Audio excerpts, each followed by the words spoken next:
Драги ученици, на овој час ќе се запознаеме со реченичен член предмет од програмско подрачје јазик, наменет за учениците од 7 деление.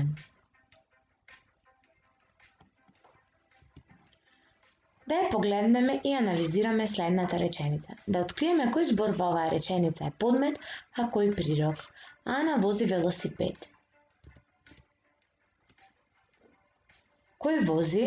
Ана, таа е вршител на дејство и представува подмет во реченицата. Што прави Ана?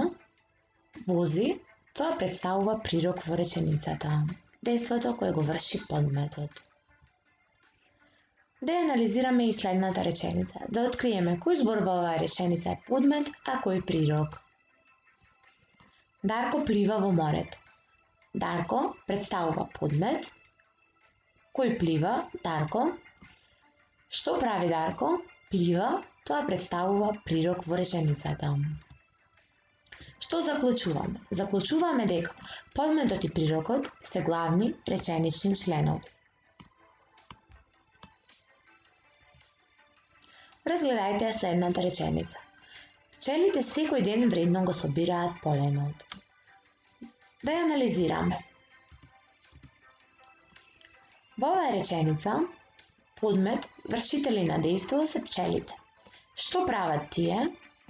Го собираат поленот.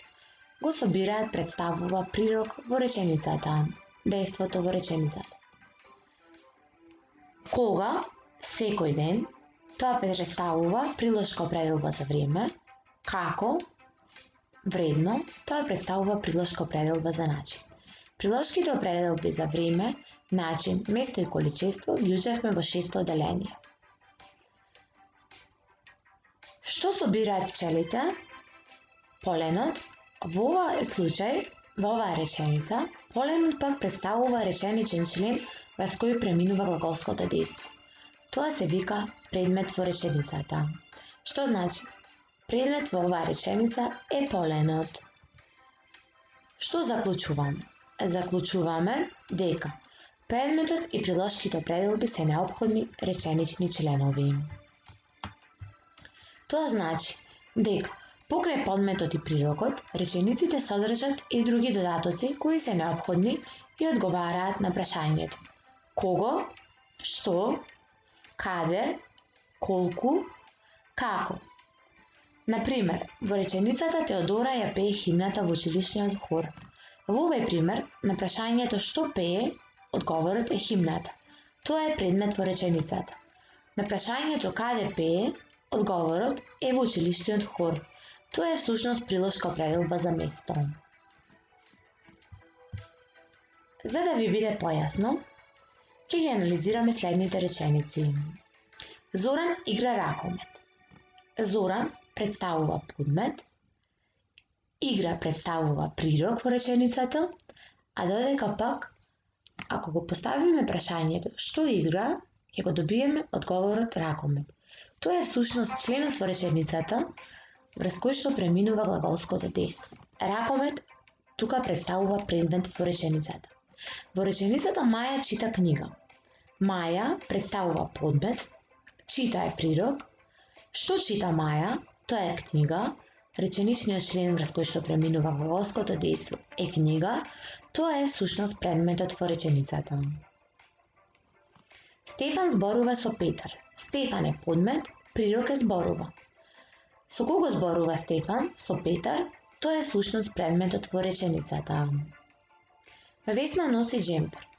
Весна е подмет, носи е прирок. Што носи Весна? Джемпер. Тоа е реченичен член врз кој што преминува глаголското дејство, односно джемпер е предмет во реченицата. Да провериме колку научивте. Вежби.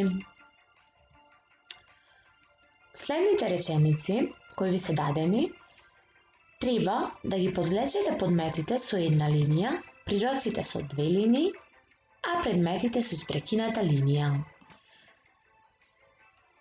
Марко свири на гитара, ние купивме нов автомобил, Ана јаде јагоди, веруваме во нови почетоци, соседите ја косеа тревата, а Дарко читаше весник, баба сплете джемпер, дедо ми раскажува приказни, Сакам да возам ролери.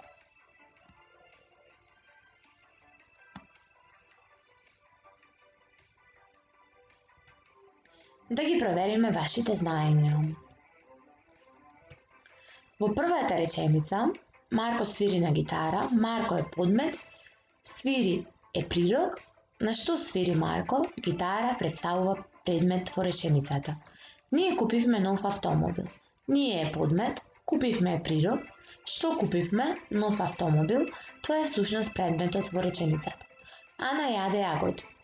Ана е подмет, јаде е прирок, што јаде Ана? Јагоди, тоа е всушност предметот во реченицата. Веруваме во нови почетоци. Во оваа реченица подметот е изоставен, додека пак веруваме представува прирок во реченицата, во што веруваме во нови почетоци, тоа е всушност предметот во реченицата. Во петтата реченица, соседите ја косеа тревата, а Дарко читаше вестник. Во оваа реченица, како што согледувате, дека има два подмети и два прироци и затоа е сложена реченица. Соседите и Дарко се подмети во реченицата, додека пак глаголи, односно прироци во оваа реченица, се косеа и читаше. Што косеа соседите? Тревата, тоа е предметот во реченицата. Што читаше Дарко? Весник, тоа е предмет во реченицата. Во шестата реченица, баба сплете джемпер. Баба е подмет, сплете е прирок, джемпер представува предмет. Што сплете? Джемпер. Дедо ми раскажува приказни. Во оваа реченица, подмет е дедо, раскажува е прирок, приказни, што ми раскажува, тоа е предмет во реченицата. Сакам да возам ролери. Во оваа реченица подметот е изоставен, а прироци се сакам и возам. Што сакам да возам? Ролери. Ролери е предмет во реченицата. Се надевам дека имавте точни одговори. Ви честитам на знаењето.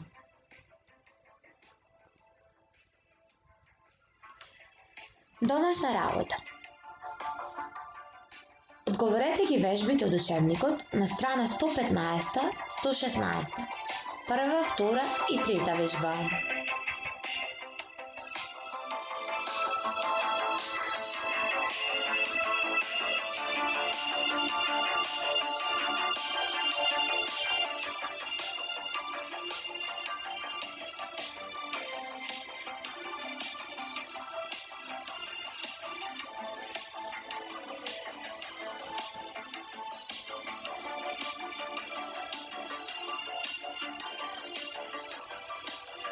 До гледање.